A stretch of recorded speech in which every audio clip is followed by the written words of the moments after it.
already excited. So the last time I saw a crowd like this was when I first took office when we had a flood and everybody had spears. They weren't applauding when we walked in.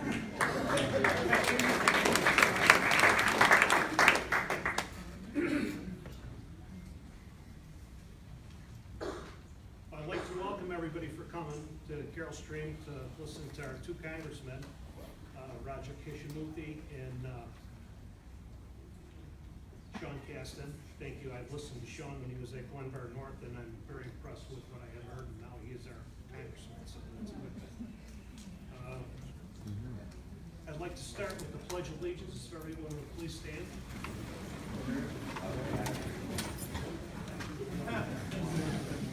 I pledge allegiance to the flag of the United States of America and to the republic for which it stands, one nation, under God, indivisible, with liberty and justice for all.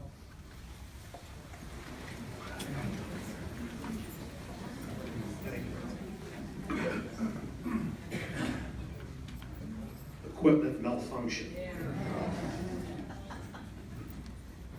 I'd like to recognize the elected officials that are here today. I'm going to do it in the order they signed in. Trustee Matt McCarthy from Carroll Stream. Joe Moore from York Township. Joe, I don't know where you're at, Joe. Rick Geezer, trustee from Carroll Stream. Mary Pizzoloni, another trustee from Carroll Stream. Laura Sersnicki, our clerk from Carroll Stream. Greg Swarzy, one of our trustees and firefighter from Carroll Stream. Randy Ramey from Wayne Township, supervisor in the back. And I'd like to introduce Brad Cole from the IML. Brad Cole is a very important person to all of us as mayors because we do a lot working with them from the page mayors and managers and the IML. Very important person. And our newest trustee that just hasn't got sworn in yet but won this last election was John Zalek, which was a police officer here for 25 years. He will be joining us to run the village. So thank you.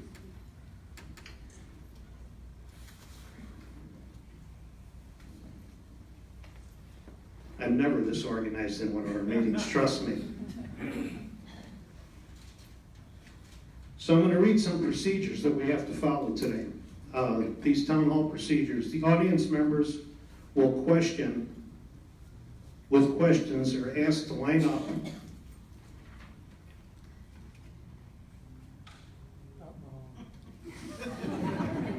I'm not used to this small print either.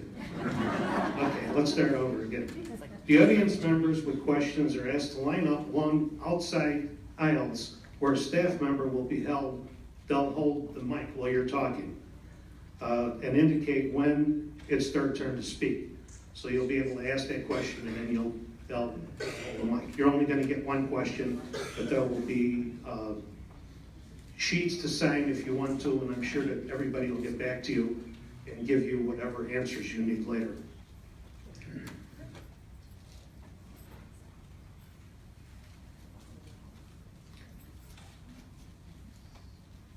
I'm going to read Raja's bio first. Congressman Raja Krishnamoorthi represents the 8th District of Illinois, which includes Chicago, west and northwest suburbs, and serves as a permanent select committee in intelligence.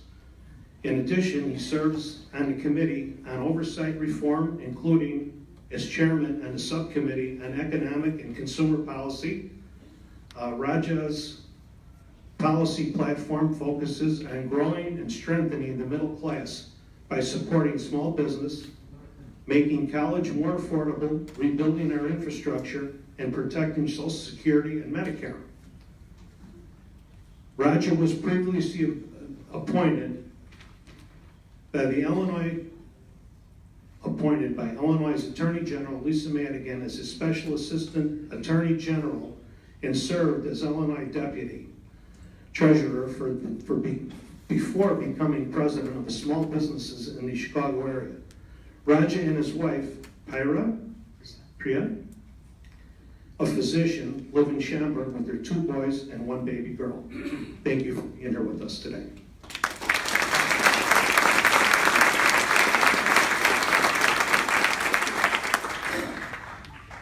Congressman Sean Casten represents Illinois' 6th Congressional District, located in the suburbs west of Chicago. As a scientist, clean energy entrepreneur, author, and now a member of Congress. Casten has dedicated his life to fighting climate change. He currently serves on the House Financial Service Committee, the Science, Space, and Technology Committee, and Select Climate Crisis Committee, and is co-chair on the Duke Dems Climate Change Task Force. In 2006, he co-founded Recycled Energy Develop, better known as RED, R-E-D, which focused on recycling waste energy and converting energy facilities to cleaner, more economic uses, which was sold in 2016. Casten was founding chairman of the Northeast CHP Initiative, a nonprofit advocacy organization with a mission to advocate to advance policies and favor energy efficiency.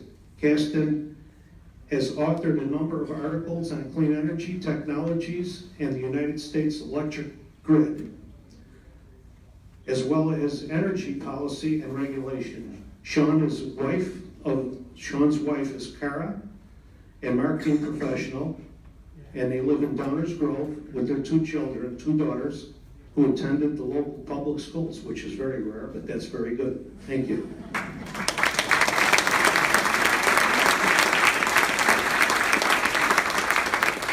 So I'm going to turn this over to Raja. Housekeeping, we have, if you have a question, you're to line up on either side.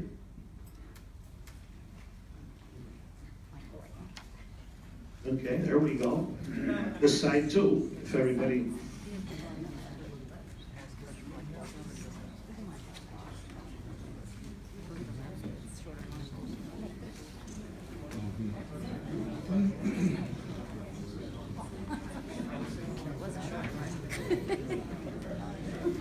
Good evening, everybody. Can you please give a big round of applause to Mayor Savarino and the entire leadership of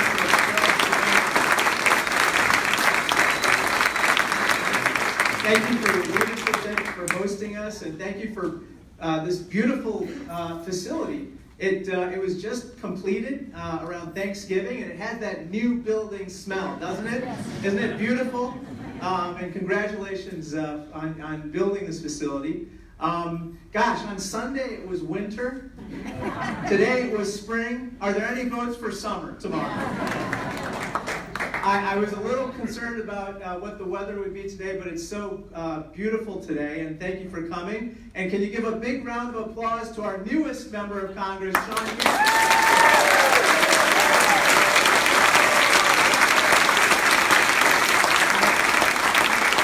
I'm so happy he was elected, and you know, he's a freshman. So there's some new rituals that he has to deal with. And Sean, I have a special deal on freshman hallway passes, if you want. But in any case, thank you so much, Sean. It's a real pleasure to be with you here tonight. I'm proud to be in the majority in the United States House of Representatives.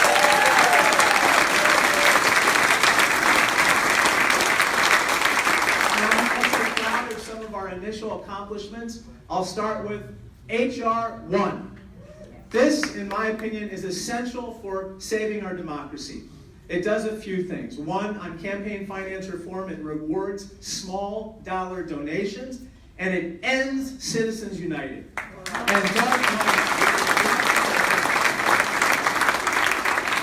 two, it has important ethics reforms, including requiring presidential and vice presidential candidates of both parties to turn over their tax returns so we can see exactly what they're. It also reforms the voting process. Make sure we end any voter suppression efforts. Requires mandatory online instant voter registration, and it includes an act that Senator Cory Booker and I introduced called the Help Students Vote Act. finally making sure that our colleges and universities get students to vote, and incentivizing those that do and punishing those that don't. It's about time that we get more young people invested in our democracy. That was H.R. 1, and we're only getting started. Another very important measure which Sean and I co-sponsored is the reauthorization of the Violence Against Women's Act. This lapsed in February, and we finally reauthorized it, passed it out of the House on a big bipartisan vote. And here's what it does. It basically assists those domestic violence shelters and others that take care of victims of domestic violence. I'm proud to have co-authored 2 bipartisan amendments which pass to A, make sure that we spread best practices with regard to employer assistance programs, which allow survivors of domestic violence to receive services at the workplace from their employers. This is something that's really crucial because we need to make sure that women who are, and men who might be survivors of domestic violence are fully integrated into the economy. The second amendment, which I co-authored, which passed, was basically requiring the Departments of Labor and the Department of Health and Human Services to study the barriers that stand in the way of domestic violence survivors getting reintegrated into the economy. That's very important because we have to make sure that these women and men are able to fully participate in the economic activities of our country. Third and final piece of legislation I want to highlight right now is I'm proud to say I co-authored legislation with Congressman Thompson of Pennsylvania, a Republican, to modernize our nation's skills-based education system. This is the career and technical education that 2/3 of Americans use to get access to a quality post-secondary education. This was signed into law by President Trump last July, and it's being implemented in 2 months. And this means more resources for every high school and community college in the country, including here in Carroll Stream, to make sure that everybody has access to a quality post-secondary education, even if they're not going to a 4-year college. That's very important to me. The flip side of that is now I'm trying to tackle the cost of 4-year college and every form of higher education. And here I've introduced legislation with Congressman Mitchell, a Republican of Michigan, to introduce the College Transparency Act. This is crucial. It does something very simple.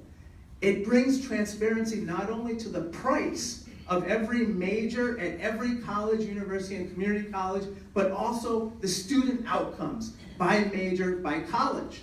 Believe it or not, there is a law prohibiting the federal government from collecting and disseminating that information today. And we can talk about special interests and lobbying money later. However, this bill, the College Transparency Act, overturns that particular law and makes it more possible for parents and students to have a very rational discussion based on numbers about return on investment for investing in a college education, and stimulates price competition between colleges, universities, and community colleges with regard to higher education. That will ultimately, I think, drive the price of higher education downwards, which we desperately need. So with that, I say thank you so much for coming, and I'm going to turn it over to Sean.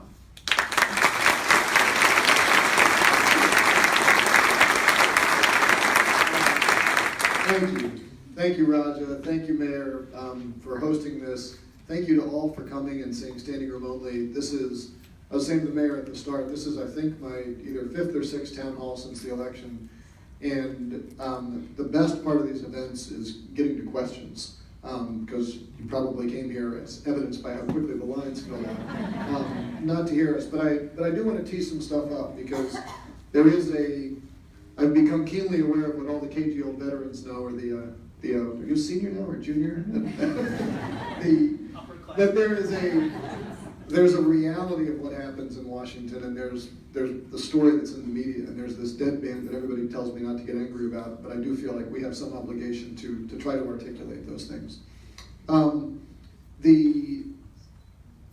want to emphasize one point and then just talk about a couple other bills we've passed besides the ones you've said, which are great. HR 1, this For the People Act, is truly transformative. And it makes me angry that the Senate has not agreed to take it up.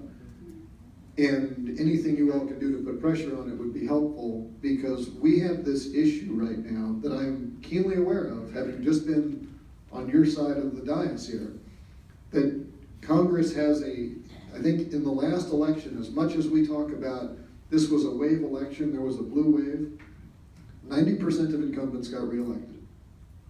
And in the last poll, Congress has about a 22% favorability rating. Explain that gap. Close that gap, and you fix the distrust of Congress. And I would submit to you that that gap, the overwhelming power of incumbency, above and beyond people's favorability of Congress, is driven by two things. One of them is there is a tremendous campaign finance advantage to being an incumbent. It's a lot easier to raise money when you're out there, and this vehicle of creating a 6-to-1 public match of small dollar donors is a way to say, make sure that if you pass the test, if you can get on the ballot, you should not be disadvantaged simply because you're a new face. And it is critically important, because there's a lot of, I'm not saying incumbents are bad, I'm not in favor of term limits, but I do think that if you don't like your representative, the representative shouldn't win. And we can't have this money advantage, and so that piece is critical. The second piece, which I think creates an overwhelming power of incumbency, is unfair districts.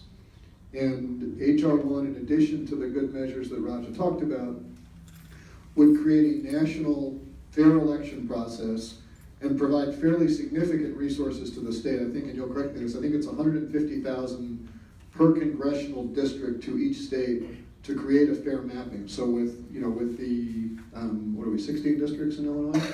18 districts in Illinois. That's a big pile of money coming to the state to make sure that we can put fair maps together, so that you don't have people running in districts where you say, look, as Speaker Pelosi said yesterday, there's districts in the country where if you have a D after your name, a glass of water can win. There's also districts in the country where if you have an R after your name, a glass of water can win. We need districts that are representative. And getting that through, I think Mr. McConnell said this would be a Democratic power grab. I completely agree. with a lowercase d, right? It's a power grab for democracy, and it's important to do that, and I hope you get it through. So that one is really important. I also want to really emphasize for the first time in I don't even know how long, we passed universal background checks. We need to do this. There is that bill was HR 8, and don't lose sight of what in some ways I think is as or more important. HR 1112 is the number that closed the Charleston loophole. And the Charleston loophole said it's one thing to say, do you have a background check? It's a second thing to say, what do you do when you've asked for your background check and a period of time has passed and we haven't closed it out? What the law says right now, and this is going to shock you, it shocked me, if within 3 days we haven't figured out whether or not you have a background check, you are presumed to have passed. So Dylan Roof, who shot up the Charlestown church, put the wrong city on his application. He had the right address, but the wrong city. They found that out 5 days after he submitted his background check, after which point he'd already gotten his gun and killed all those people in that church. What HR 1112 does is extend that to 10 days. It's still not a huge number. But my goodness, if we can't get that done, we're not doing our job. So there's that one. And then the third one, which is near and dear to my own heart, which I am somewhat more conflicted on, is HR 9, which is restoring, essentially reaffirming our commitment to the Paris Climate Accord.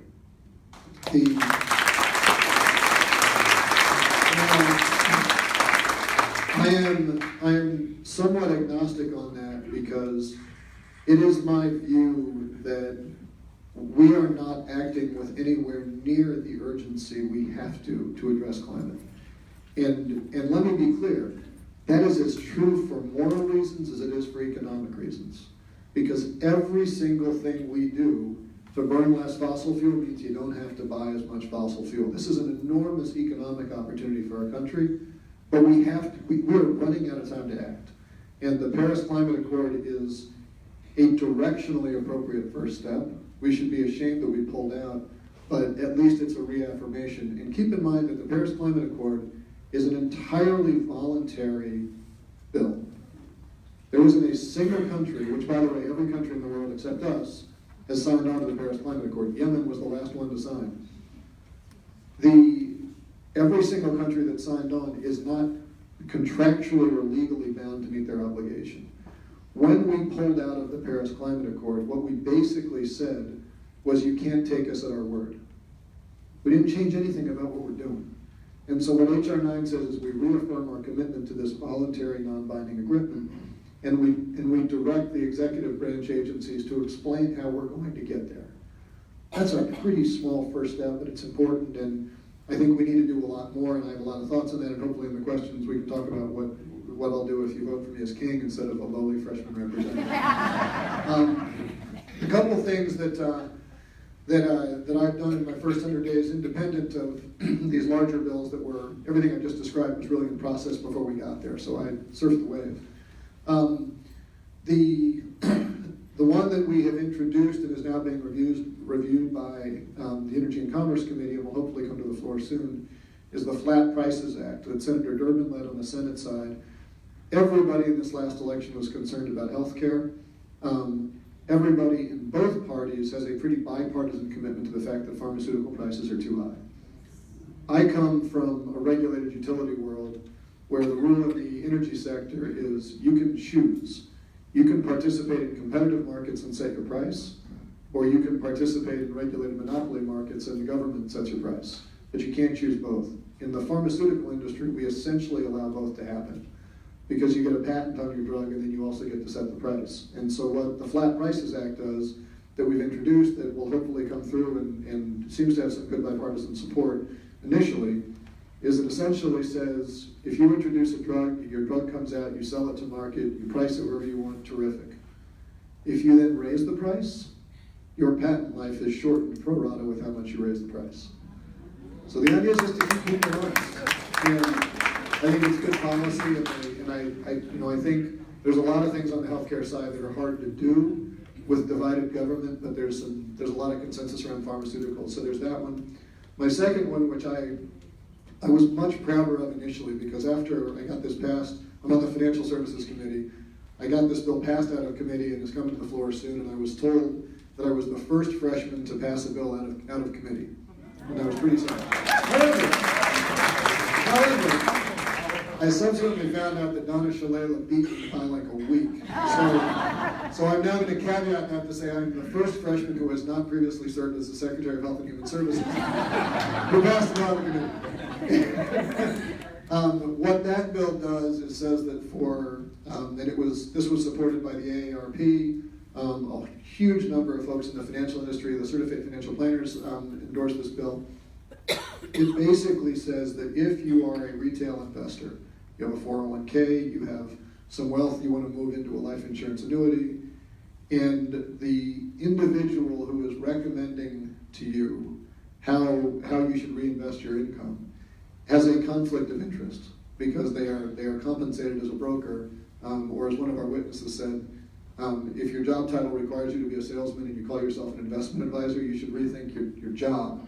But if you're compensated as a salesman, you have to disclose that, and you have to disclose it in a way that ensures that people understand the fine print. So what our bill does says that once you put these bills out, you then have to actually go out and do some market research, make sure that people understand the language, and once they understand the language, you put it there. But we don't want to have a situation where by putting a disclaimer on, you've essentially absolved people of responsibility and still left people not understanding the issues.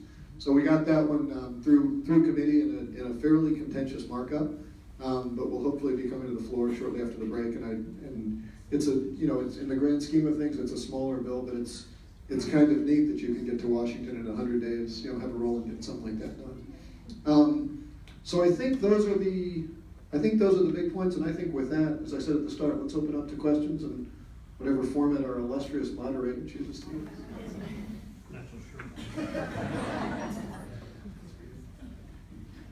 Well, we're about 15 minutes behind. So if you could please keep the questions as simple as possible, one question, and we'll start on that side first. Testing. My name's Bobby Kosum. I'm very fortunate to be a resident in District 6. And I have a question for Congressman Casten. I'd like to know if you've determined your stand on a current House bill. It's H.R. 141. It's the Social Security Fairness Act. And its goal is to repeal two 40-year-old federal provisions, which currently dramatically reduce the Social Security benefits. CPO and Web? Yep. I'm on board. I didn't see your name on the list yet. I'm on board. But- I'm trying to get us back in good. Oh, I'm impressed. I'm Dan Gettner, strong financial background. I'm wondering what we're going to do to mitigate the effect of the deficit from the great giveaway last year, or are we going to leave it to these folks?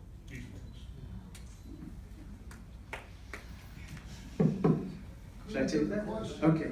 So the question is about the deficit, and I thought that the main reason why I voted against the 2017 tax law was because it increases our debt by almost $2 trillion. $2 trillion. And on top of that, it concentrates 83% of the benefits on the top 1% of income owners and the largest corporations in the world. I think that's wrong. It's absolutely wrong. And it hurts the middle class because it caps state and local tax deduction at $10,000, which directly impacts not only the middle class, but all homeowners, because it potentially lowers property values for everybody. And when homes count as your single largest asset, for certainly the middle class, this is a bad bill. That's why I'm proud to have sponsored, as an original co-sponsor, the repeal of the SALT cap. I need your support on that, by the way. Are you with me? Because if we don't do that, what's going to end up happening is it's going to erode the property tax base as well that supports municipalities like Carroll Stream and beyond. One last point on the corporate tax reduction. I was a small businessman before I came to Congress. 35% was too high for a corporate tax rate, and I believe that we should reduce it. However, reducing it to 21%, raising the debt by $2 trillion, and then finding out that 60 large corporations paid $0 last year is absolutely atrocious.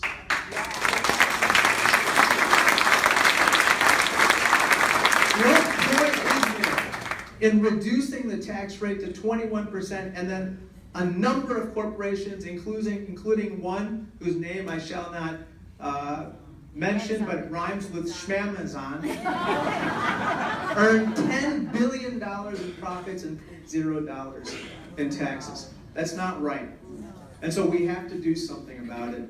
And I'm going to be looking at ways to do something about it, but the first thing we have to do is repeal that SALT cap. It was politically motivated in part. It hurts everyone in this room and beyond, and that's not the way to run good public policy.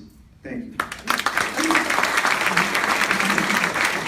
I know we're running time, but I just want to make an observation as the rookie here that's a personal frustration. You may chime in on this afterwards. You could see the problems in the last tax bill from a mile away. Lots of people saw it coming. Everything that smart people were saying was going to happen, happened.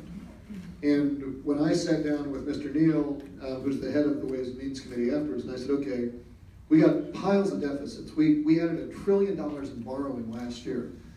We know we're driving down the wrong lane on the highway. We can see the truck coming. Let's undo it, right? Let's get it back. We can have an informed conversation about tax policy, but this was a disaster. We've taken poison, we have the ability to move the poison. And Mr. Neal pointed out to me, and I can't argue with his logic, but it's the process, it's worth mentioning. That tax bill was passed with essentially no public hearings, no witnesses, no discussion, was jammed through. This stuff on the SALT, pieces on refinancing municipal debt we were talking about, were jammed in at the 11th hour to get the total cost to a point where it could pass the Senate on a majority vote instead of needing 60 votes they didn't have. And the concern that he expressed to me is that as bad as that is, if we repeal it as quickly as it was passed, we may cement in place the idea that Congress makes willy-nilly changes based on whatever party is in power without actually going through the proper hearing process. And number one, it sort of makes me feel patriotic to know there's people in charge who believe so much in the institution that they're going to defend the institution first. But it does scare me because there are a lot of things, it's like I said about climate, there are a lot of things where you can see the train coming, but the process itself is very deliberative.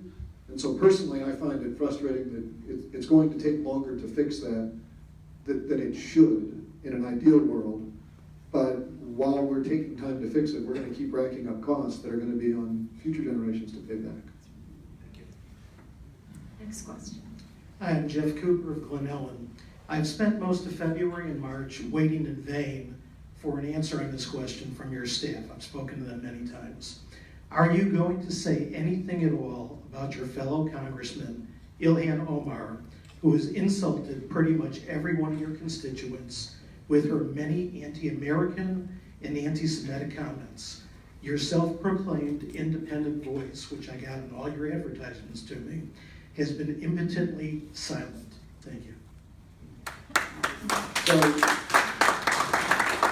So I would encourage you to go to my website and look at the statement I issued the day that we voted against hatred on the floor. When Ms. Omar made those comments, there was a wide and universal condemnation of what she said as being not appropriate. And I signed on with my colleagues, and I was angry about signing on with that colleagues. And this is the reason why, and we got to confront this. Voting against hatred does nothing. Speaking out against hatred does nothing unless you get people's attention and they're listening. The amount of hatred that is being spewed by people who are not brown, who are not women, who do not wear headscarves to work, and is not being called out, is the source of a tremendous problem we have in this country. We are sitting in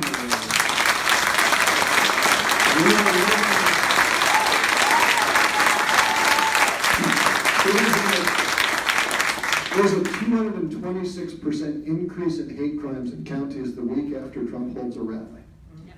That is a real problem. These are real people who are getting hurt.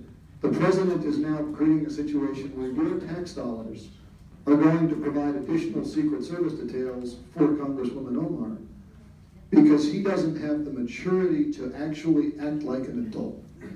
And what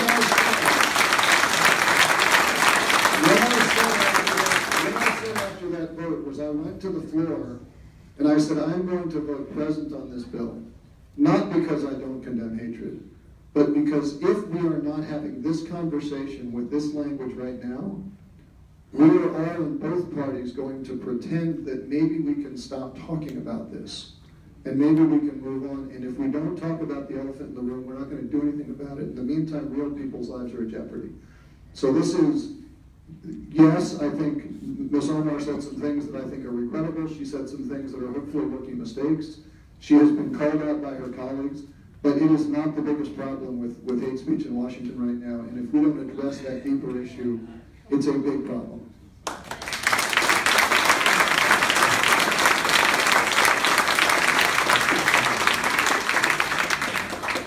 Hello, I'm Ken Olson from Schaumburg. I appreciate the emphasis that both of you have on education and on research. I serve as Science Policy Coordinator for FAST.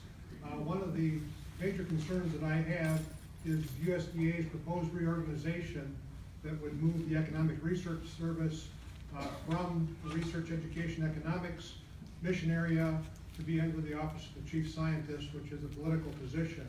They also would move the National Institute for Food and Agriculture personnel from the DC area, where many of us need to contact them, to some undefined location.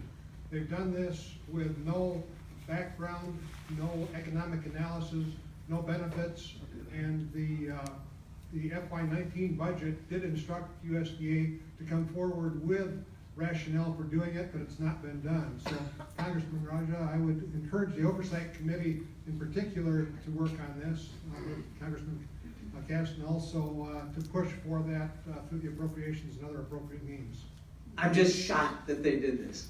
I mean, this is happening over and over again throughout the different agencies where they basically move science staff under political appointees. And that's wrong. I don't care if you're Democrat, Republican, Independent, science is science and facts are facts. You cannot politicize.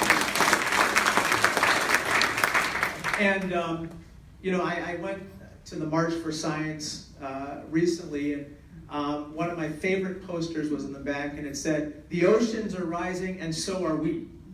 We are not going to stand for the politicization of science. And this is not only happening, by the way, at the USDA and, of course, at NASA and other places, although they still haven't gotten around to politicizing the web page on climate change on the NASA website, which I'm glad, because I still use that as a reference for our staff's work. However, it's now also happening in the national security space. Okay? They are taking, I sit on the House Intelligence Committee, and there I feel like I'm literally defending our democracy at this point. But within this particular community, the intelligence community, there's still a lot of research and development that's happening on various technologies. And even there, unfortunately, we're seeing some of these developments occur, and that can't happen. Politics has to stop at the water's edge. That's what we've done for 50, 60, 70 years, and now it's starting to erode. And so I'm going to do everything in my power within the Oversight Committee to try to prevent this. But again, we need to all stand up for science, certainly on climate change. I think the jury's out. We had someone appeared before the Oversight Committee. Oh, John Kerry. John Kerry appeared before the Oversight Committee. And Walter Massey, one of my colleagues from the Carolinas, or Kentucky, I believe, he said to him, what do you know about climate change? What was your science degree? And John Kerry looked at him and he said, I don't know what you're talking about. He goes, you only have a political science degree, so you're not authorized to speak about climate change. And I thought that was really reprehensible to treat this witness in that way, but it's a general denigration of what I believe to be as a consensus kind of conclusion with regard to man-made climate change and the urgent need to combat it. As a former small businessman in the research and development space and solar energy, I know for a fact that the solar revolution is going to happen regardless of whether my colleagues on the other side or on any side accept science, and we have to be sure to promote it in any way, shape, or form. Thank you.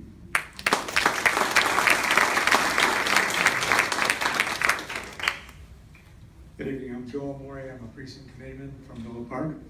I'd like to thank you both for coming and for all your hard work on behalf of your districts and the people of our nation.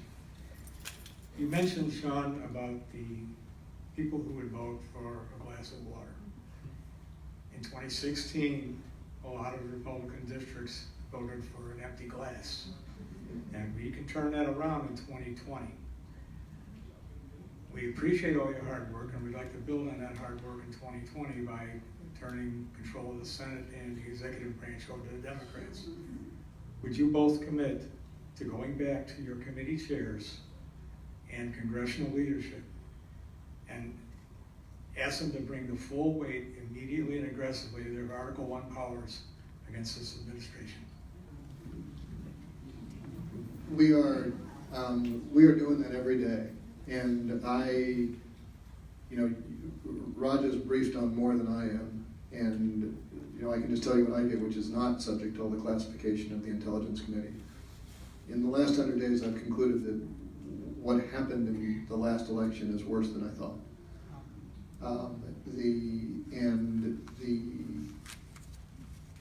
What's very hard for me to say in this role, but I keep saying it because hopefully some people will understand it, is that we have reached a moment where to defend the Constitution and to argue for a strong United States Congress that actually stands up to the executive has become a partisan issue.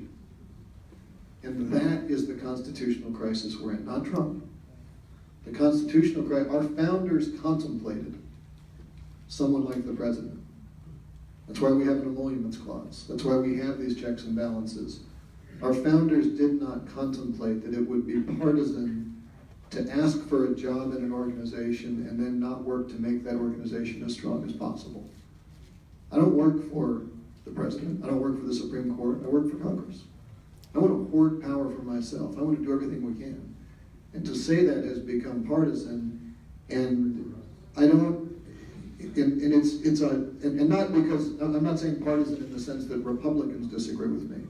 I'm saying partisan in the sense that elected Republicans in the Congress are so far to any significant degree not willing to defend that Article 1 issue. And so we in the House, because we have a majority, we can push for that.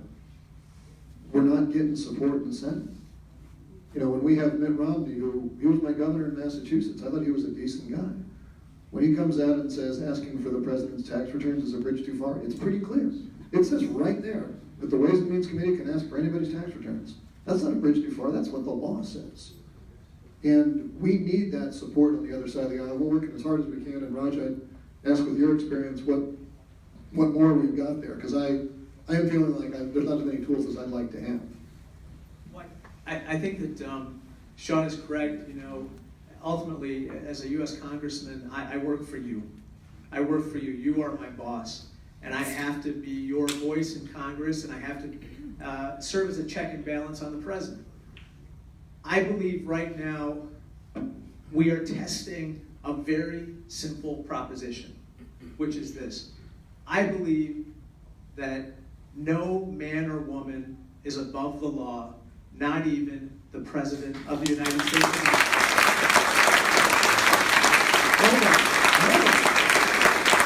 We are all equal under the law. I don't care if you're Democrat, Republican, Independent. I don't care if you're a member of Congress, a senator, or the president.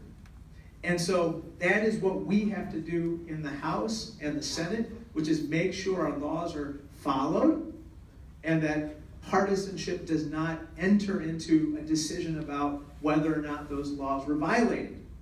Now, in 2 days, I'm hoping that the Mueller report comes out unredacted so that the members of Congress can see it.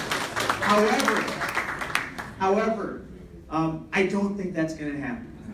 And so the question is, what portions of that report are going to be redacted?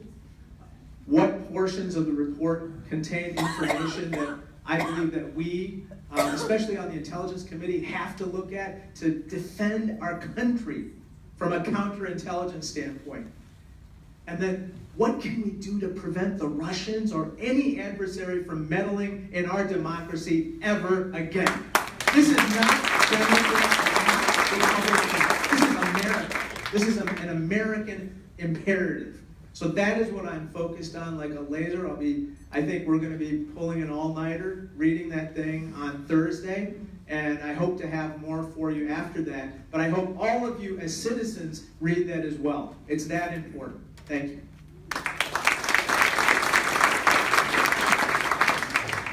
Krishnamoorthi, I would like to give you this list of 45 goals of the Communist Party that was read into the congressional record in 1963 as a warning to America. And I would like you to see how many of these goals have already been implemented, which proves that we are no longer the republic that our founding fathers intended us to be. Well, thank you for bringing that to our attention. I have to say that again, right now, I think that the Russians are meddling in our democracy, and we have to do everything we can to prevent them from meddling further. Thank you. My name is Bob Barrett. We have over 100,000 undocumented migrants pouring into the country every month. I'm wondering what you're doing to correct this problem. So as I've said pretty loudly on TV recently, I think the first thing we have to be really careful about is our language and understanding root causes. We have a massive humanitarian crisis going on in Central America right now. We have a massive humanitarian crisis basically for two reasons, one short-term, one long-term. The short-term is that under the Trump administration, we've significantly scaled back our State Department and diplomatic activities in that part of the world, and this is not a great place to live. But when we take away the kind of civic institutions that our government has historically provided, you put people in situations where, like any of us, if you want a better life for your family, you go and you look and you seek asylum. The second longer-term issue is that the war on drugs is over, we lost, let's move on. We have created humanitarian crisis in Central America because we were so successful at shutting down Caribbean drug smuggling routes, and those routes have now moved to Central America and have destabilized the region. Now, the reason I start with those root causes is that if you do not address those issues, we are not going to solve the fact that we have huge numbers of people who are coming just like our ancestors did and seeking asylum in the United States. Those people are not illegal. They are not trying to sneak into this country. They are trying to come legally, and they are coming by requesting asylum through legal means. Can we? Sir, I 100% disagree with you. Those people down there, when you hear the stories from the people on the border, when you talk to people like Will Hurd, who has more miles of Wilderness District than anyone else, Veronica Escobar, Xochitl Torres, all of these people will tell you that the story of a scam is a lie. What's happening is you have people trying to get in, and they're applying for a process. While they apply, they are seeking documentation, and we are not treating them with the decency of fellow human beings. We're not obligated to give them a place to live, but we model the behaviors that the rest of the world emulates when we stand up for our values. When we put those children in cages, when we separate them, we lose our standing on the world stage. And this is not a new issue of asylum seekers coming to the United States. There are a few times in our history when we have turned away people in need. Those are not proud times in our country's history. And by forcing those people to make horrible, quite literally Sophie's choices right now at the border, we are creating a problem that is going to resonate for many cycles beyond this electoral. We need to treat them better. And again, that's not to say we accept all of them. That's not to say that our courts don't have all the tools to go through and say, do you have a legitimate fear of your life that you need to go through? Are you trying to sneak in other measures? We have courts that can answer those questions. But they're not. What has happened under the current administration is that by shutting people down, by limiting the access at the border, we are putting people in situations that I would submit to you. I'm a father, I would feel the same way. If I was in the situation, you hear these stories about mothers who are getting phone calls at night and having to listen into their daughters being raped. If you as a parent don't say, I am getting out of here and I'm going to seek protection somewhere else, and if we don't have the decency when that person comes to the border to at least not separate them from their kids, who are we?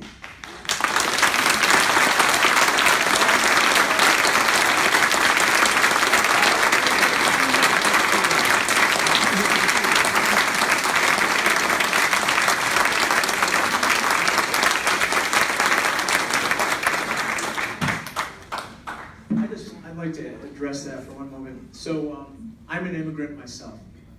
I came here when I was 3 months old, and 30% of my district is foreign-born. Not to mention the numerous other people who are either children of foreign-born residents and so forth. We have to remember something. We are a nation of immigrants.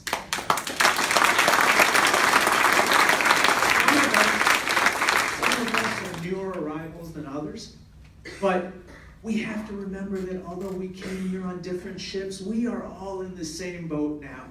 And we have to treat not only each other, but these folks who are coming to the border, escaping persecution and violence with humanity and dignity. We can't threaten to send them to sanctuary cities in some kind of political game of vengeance. We can't treat them as political pawns. We have to guard our border. We have to secure it. There's no doubt about it. But We have to treat people who come to our borders, especially people who are seeking asylum, with the utmost respect and dignity and humanity, remembering that old saying, there but for the grace of God go I. And we have to remember in World War II, how many ships of Jewish refugees did we send back, not wanting them? And what happened to them? We can't let that happen again. Not another.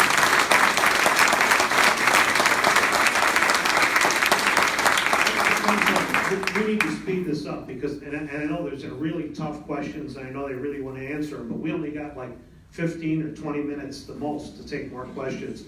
So if we could speed it up a little bit, I would appreciate it. Thank you. Is that a request of us or the speakers? My name is Henry Gross from Glen Ellen, Congressman Casten. As a member of the Financial Services Committee, and given the hearing that was conducted with the major bank CEOs a few days ago, what measures would you like to see be taken by the House to prevent or at least mitigate the major, the most serious abuses and excesses by the major banks? Thank you.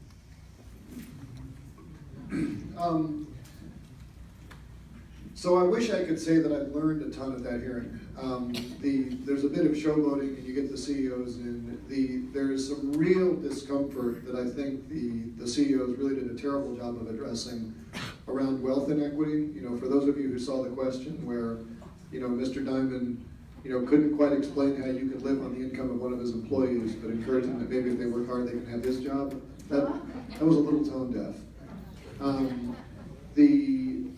I've also found that the hearings are not the best place I've found to have this conversation, but you know, I've had the pleasure of meeting with a number of those CEOs privately, and what I've consistently said to them, and so far they've nodded their head and agreed, but has fallen on deaf ears, is that I'm a committed capitalist.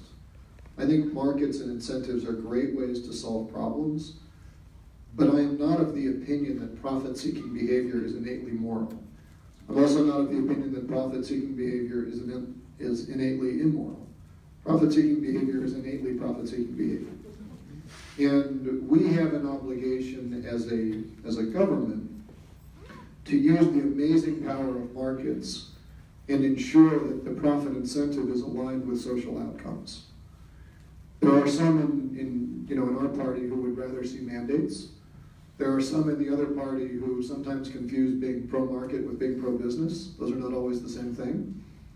But my request to them consistently is, I need you to be as honest to me now that I have Congressman after my name as you all were to me when I had CEO after my name. Because when I was speaking to those people as a CEO and going out and raising money, we would all privately agree with ourselves that the two hardest things about being a CEO is, number one, when bonus season rolls around and you say, you know what, the way our bonus formulas worked out, people got paid who kind of violated our mission. How do we change our incentive compensation system around to fix that? That's a really hard problem that every CEO grapples with. The second really hard problem that every CEO grapples with is the CEO is the only job in the company that has daily direct conversations with shareholders, customers, and employees. And as a result, you have an obligation, I believe, as a CEO, to be the leading champion of all those three constituencies and make sure that they all have a seat at the table, that you have a conflict because your personal compensation is only set by one of those groups. And that creates tension in every boardroom. And when I have spoken with CEOs privately, when my title was CEO, we would all acknowledge that. Now that I'm in this vein, none of them want to acknowledge that there's an issue there. And what I've said to them is, you know, here's the deal. If you can't acknowledge that wealth inequality in this country is a problem, if you can't acknowledge that sometimes your incentives have led you to do things that are bad for the country, then you can get ready for one of two things, either mandates and or top marginal 70% tax rates, because it's going to come. In the meantime, I need me talking to them, I need you to be more honest with me, and I think one of the best proposals I've seen to start to address that is a bill that Elizabeth Warren introduced in the Senate, which would basically pick on some corporate governance rules in Germany that mandates that labor have a seat in corporate boards. Because then at least you get to a point where the CEO is not in the lonely position of saying, yeah, I know I could outsource this job. I know I could boost profits by cutting salary. I know I could boost profits by cutting benefits, but I'm not sure I can retain talent in that state. I can't tell you how many times I had that conversation as a CEO. It would have been a heck of a lot easier if my board included a representation from labor. And I think there are a number of things like that that start to fix the problem, but I really wish that the CEOs of the banks and other CEOs would take some ownership and lead on that, because I know privately they agree. Hi, I'm Susan Guerra from Winfield, and I'm a volunteer advocate with the Alzheimer's Association. And 2 weeks ago, we were in DC and we met with Callie. I just want to say we had a great meeting, and thank you very much for that. You have great staff. There are over 200,000 people in America living with younger onset Alzheimer's. Many are my friends. And do we have your support for the Younger Onset Alzheimer's Disease Act, which will allow these people to take services that are supported by the Older Americans Act? It's a really easy question, and I hope you're going to say yes. Yes. Well, I'm virtually certain the answer is yes. I have also been very well trained by my staff that until I've read the bill, to give you a very strong maybe. And please get a copy of the bill, and we'll get back to you as soon as I've seen it and can have a chance to review. And I think Callie has that. And Awesome. In that case, you'll be hearing probably before I'm even out of this room. I understand that your best friend, you told us, is doing research on the subject of Alzheimer's, so thank you very much for that too.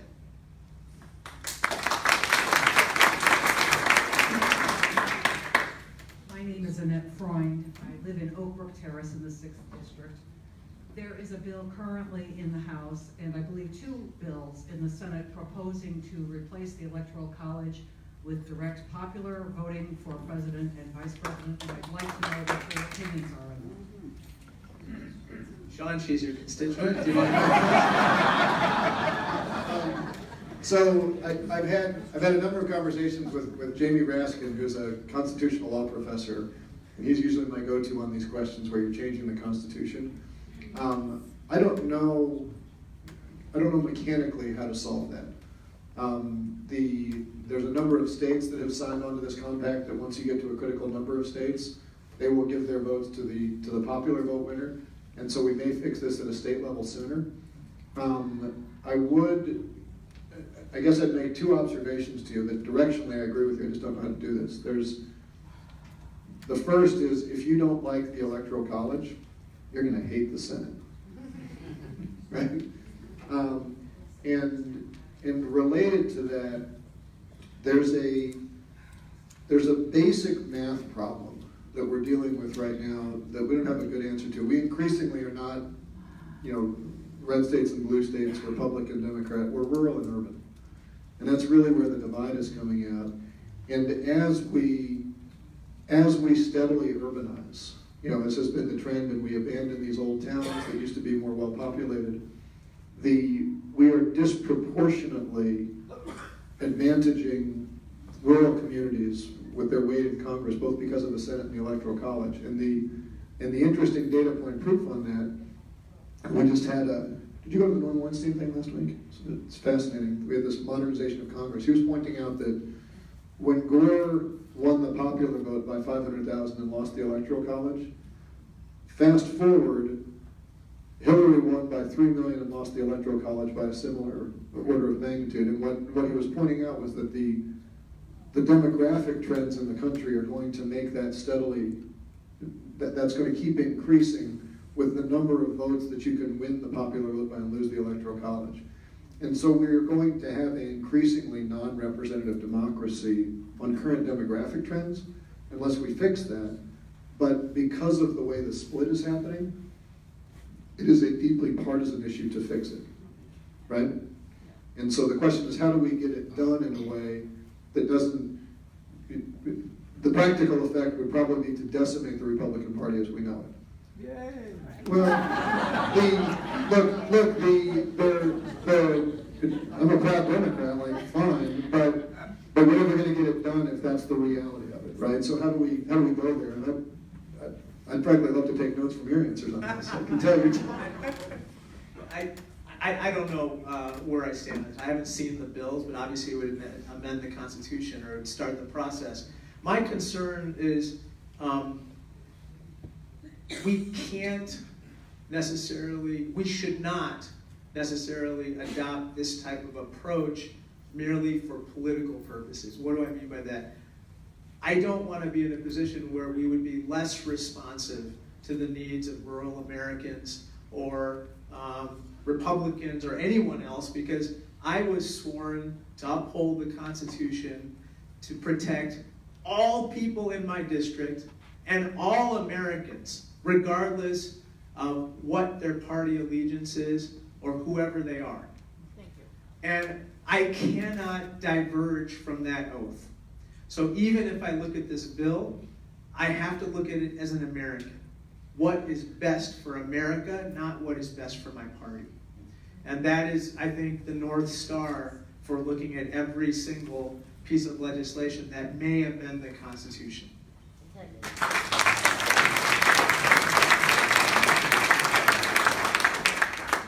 Hello, Representatives. My name is Tom Shadle from Downers Grove. I'm an Air Force veteran of 6 years with a background in emergency management.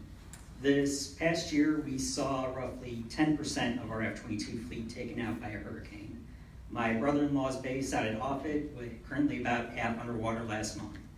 These events are going to keep getting worse. Over time, it's going to cost us a lot of money, and unfortunately, we don't have a commander-in-chief who's quite concerned about it.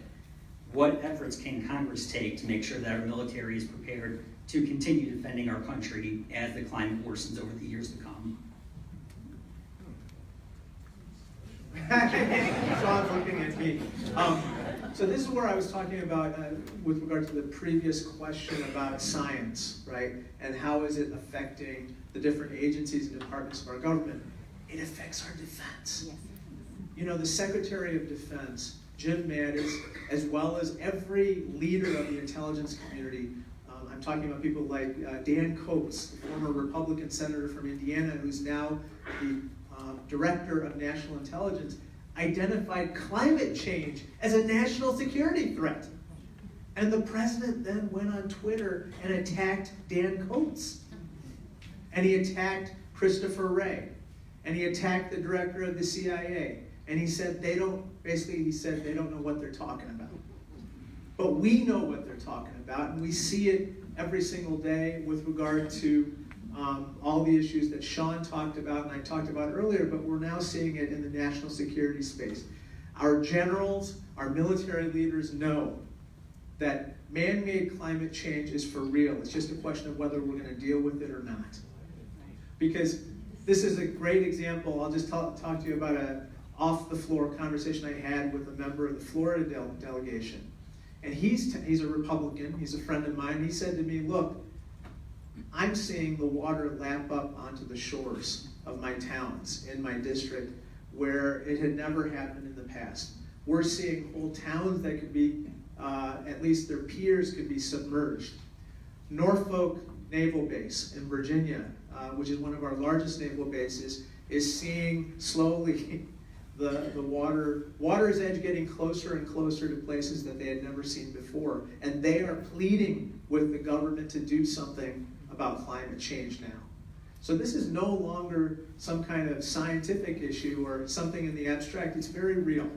And it's just a question of whether we are going to muster the willpower to deal with it. I say we should. Thank you.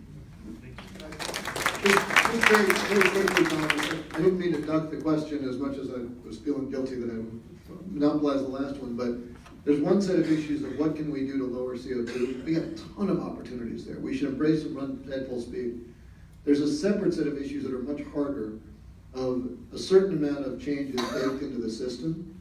And there's a whole host of issues from the military bases. You mentioned Norfolk, where Lynn and Gloria have been advocating strongly for that, to our whole flood management program, where should we be helping people to rebuild in a place that we know is going to flood again next year.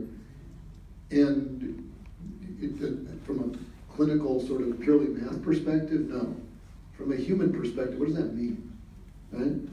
And we don't really have good answers to that yet, but had we addressed this 40 years ago, we wouldn't have to ask that hard question. We're now sailing into that hard question, and we don't have any great answers yet, but thank you for asking. Mayor, can I make a suggestion? Should we do a lightning round? I know that we're short on time. We could do a few people at a time. We have 5 more minutes. Okay. And then a lightning round would be great, but I don't think we're gonna get very good questions that they're asking, and I know you all want to answer those questions, so. We just agreed there'll be another one of these in a week or a half or so. We can take, maybe we'll listen to multiple questions and then try to I answer them. think that if one of you answered a question and you both agree, then just. Just a suggestion. My name is Mahesh Kilaro. I live in the 6th district, and my question is to Mr. Casten. So thanks for the opportunity, Casten. So I'm a legal immigrant living in this country for past 10 years, and I've been applying for my extension every time. I have no problem, but with this new administration, there is delays in processing of applications, and we are losing our status, and we have to leave this country. And I urge you to support Bill HR 1044, which Congressman Raja has supported initially. So can we count on your support on this bill? I suspect you can. The same caveat, let me read it, and we'll have staff get back and come back. And please do make sure, if you haven't already, to make sure you connect with our staff and see if our constituent services can help any of this through. Yeah, Yep. I met you like a couple of weeks ago with all the stats. I can give you again. Thank you. Thanks. Hi, I'm Justin Lucas. I'm in Warrenville. Obviously, you can see from my chair, I work for Habitat for Humanity. So first of all, I'd like to invite both of you to come out on one of our job sites. It'd be great to see you guys swing some hammers and have some fun with us. But my question is, with affordable housing being such a huge part of my life professionally, and seeing with the issues we have, especially in DuPage County, in terms of affordable housing be accessible for everybody, what is being done at the congressional level to make sure that the American dream is accessible to the average person? So I can tell you quickly, just from personal experience on the Financial Services Committee, Maxine Waters has made it very clear that the top priority of the committee this session is going to be housing and ending homelessness. And so we just passed through an Ending Homelessness Act that has a very strong focus on a housing first approach to ending homelessness and making sure that people, because you solve so many other problems that are there. There's also a fairly big push to essentially, given our vantage point from the financial services group, of addressing lending issues, and particularly through Community Reinvestment Act provisions that have essentially allowed de facto redlining, even though redlining doesn't happen, because so much of the homelessness and housing issue in this country is still predominantly among Black and brown communities, and trying to address that there. So we've got a ton of bills. I'm learning all of this in real time, but there's a big push coming out of financial services that will hopefully go at least directionally where you're focused on. I'm Derek May, and I live in the 6th district, and my question's for Mr. Casten. Besides the bills that you and Raja have made to help combat climate change, are there any other bills that you are either in support of or are in favor of implementing on other than the ones that you have already implemented? There's about 300 of them. I've actually got a whole host of bills that we're gradually working through. It's funny, you come into Congress with 20 years of experience in something and you say, you know what, I want this is what I want to do. And then you ask for committee assignments, and in Congress, seniority matters more than experience. So I didn't get energy and commerce. But we've got a whole series that we're working through, and in the interest of time, probably can't go through them all, but one that we're going to be releasing probably the week we get back. We just got it through we're in our sort of second round of legislative markups. There's this national conversation about, can we compel our country to go to 100% renewable by year X? We can argue about what X is. I would submit to you that is a really lousy way to frame a bill, because the easiest thing in the world for me to do credit is say I committed future generations to solve a problem. What did you do? And so what this bill is that we've developed is we looked around and said, when the Walmart, Google, Apple have all committed to make 100% of their purchases from clean sources, and when Walmart is the second largest electricity purchaser in the country, and the federal government is the first, why don't we just hold ourselves accountable? And so the bill that we're bringing out is one that would start with the Department of Defense as one of the largest subsets of the government, and one that works into some bills that are going through to essentially mandate that all Department of Defense facilities will preferentially over time get to taking all of their energy from clean sources, bringing things on the system, solving some of this problem where the Department of Defense can solve it, and we're trying to structure it within some other reliability provisions, because there's a very strong national security argument, particularly on the Air Force, where if you want to make a forward operating base dangerous, you go after the fuel convoy lines. If you want to jeopardize the stability of the Air Force, go after the electric supplies to the bases where you've got drone operators running shifts that are 10,000 miles away. And so by making those bases more resilient, we actually strengthen our national security. So we're working to bring that one in.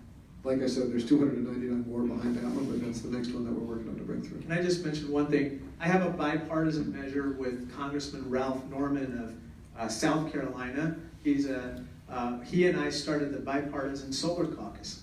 I'm kind of a solar evangelist, and we couldn't be more different. You know, he's a member of the Freedom Caucus. I'm not. He's a conservative Republican. I'm not. His name is Ralph. I'm not a Ralph. But we came together on one thing, which is, regardless of whether you believe in man-made climate change, and obviously you know I do, we know for a fact that there's a solar revolution underway. Why not make money out of it? And why not create jobs, prosperity, and wealth for the United States? So he and I have co-authored a measure which has received a lot of support for the Department of Defense to spread solar as far and wide as possible, because we have vast amounts of empty space on military bases where solar would be cheaper than conventional fossil fuel sources. And so we are pushing that together. I'm very hopeful that's going to be passed in the appropriations process. I'll give you an update later. Thanks. So since this is the lightning round, I'm just going to make a comment to Mr. Casten, something I found disturbing that you said. You don't work for Congress. You don't work for Speaker Pelosi. You work for us, the American people, Republican and Democrat. You do not work for Congress. You work for us.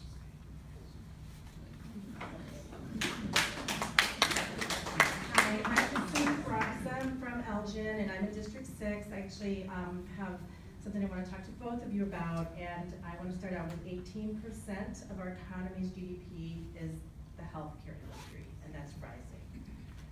21% of my family's household income in 2018 went to healthcare costs. And this is commoditizing health within our country.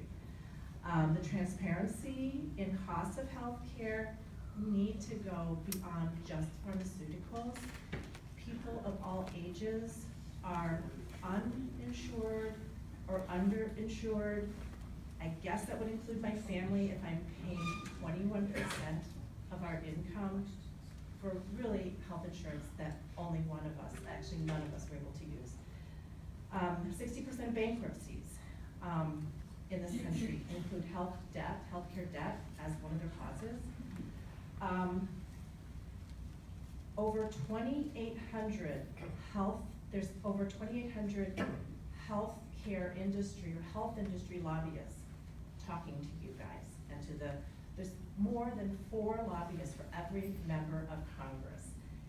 The people who are like myself, small business owners, we don't have a voice. We don't have an employer that's even negotiating. We're going on healthcare.gov. It's super stressful and it's not working for us. I'm asking you to please support HR 1384, the Medicare for All Act of 2019. And I'm encouraging you to join the caucus. The accessible, the affordable, the quality health care that we all, as residents of this country, need and should have as a right shouldn't be tied to our jobs. Any of us can lose a job any minute. We have young adults who are trying to get into the job force. Not everybody gets hired. My son he's a self-employed, he's a musician. He does a great job, he works hard, he earns his living. And there's so many people like this. So I'm asking you, do you support single-payer universal health care and the results it can provide the residents of our country?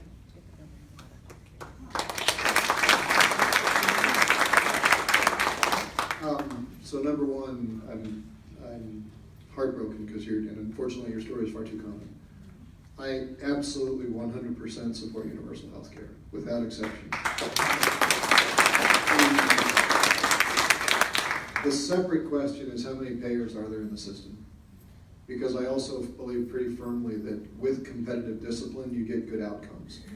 And those countries, as I look around the world, where under absolutely no circumstance do you not have health care, but also under absolutely no circumstance are you compelled to only take health care from one provider, those systems, and there's a number of countries that do that, those systems tend to have both lower costs and better outcomes than any other model. And so I think the Medicare for All model, because it's a single payer system, I can't look around the world and see a model where that single payer approach to universal health care leads to low costs and exceptional outcomes. But that doesn't mean that that's the only way to get to universal health care, because the basic issue you describe is one that we can get to in a lot of different ways. And so on the specific bill, no. On the general, yes. My wife is an anesthesiologist. She's here. The joke is that we both put people to sleep. So on this particular issue, I too believe that healthcare is a right. It's not a privilege anymore. If it ever was, it's a right.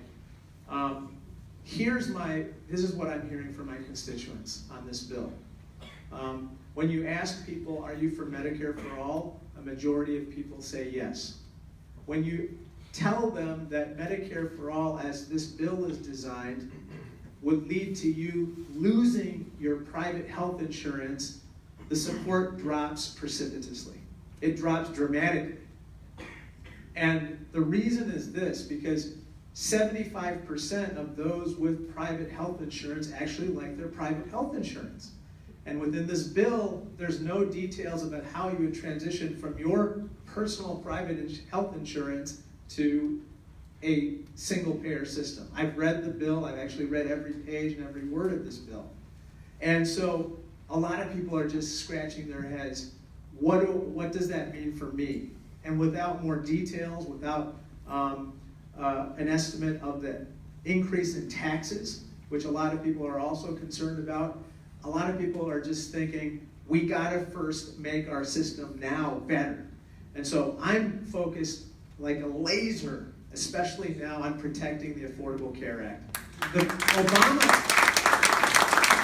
Obamacare takes care of 20 million people, and it affords protection for hundreds of millions of more. Everyone in this room, through the protections against discrimination for pre-existing conditions, lifetime caps on medical expenses, and making sure that people under the age of 26 can stay on their parents' plans.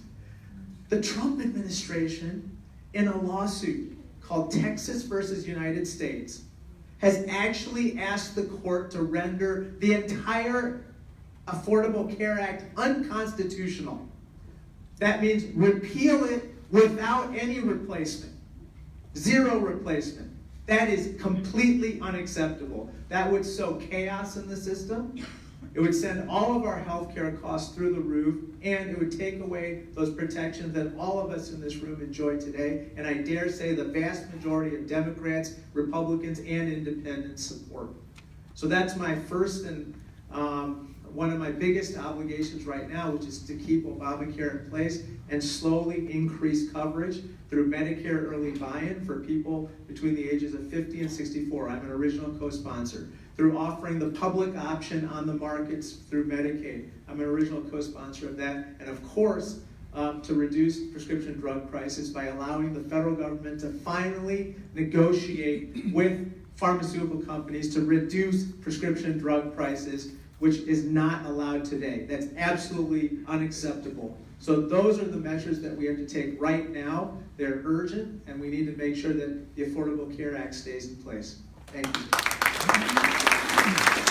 Well, the good news is we want to go 15 minutes over. The bad news is we're going to take one more question, and then if you have questions, you'll be able to fill a card out. Sorry, I apologize, but we only have so much time to use. And I want to thank, before we end, I want to thank Sean Casten and Raja Krishnamoorthi. Thank you very much for being here. It's been a wonderful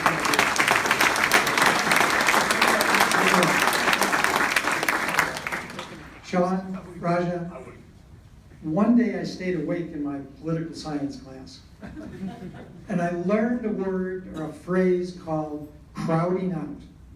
Well, even the federal government has to pick a budget, and some things get crowded out and other things get their money. Well, if you're the Commerce Department, you get all the money you need because that's known as the welfare department for corporations. And then the other one is the Agriculture Department.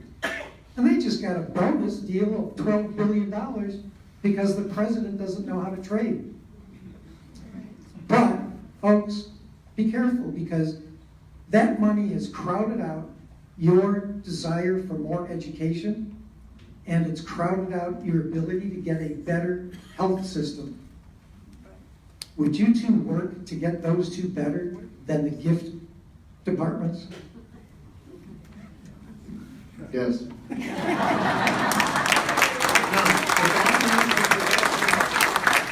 would have had everybody in. Thank you all for coming. Thank you very much. Be careful. Don't forget to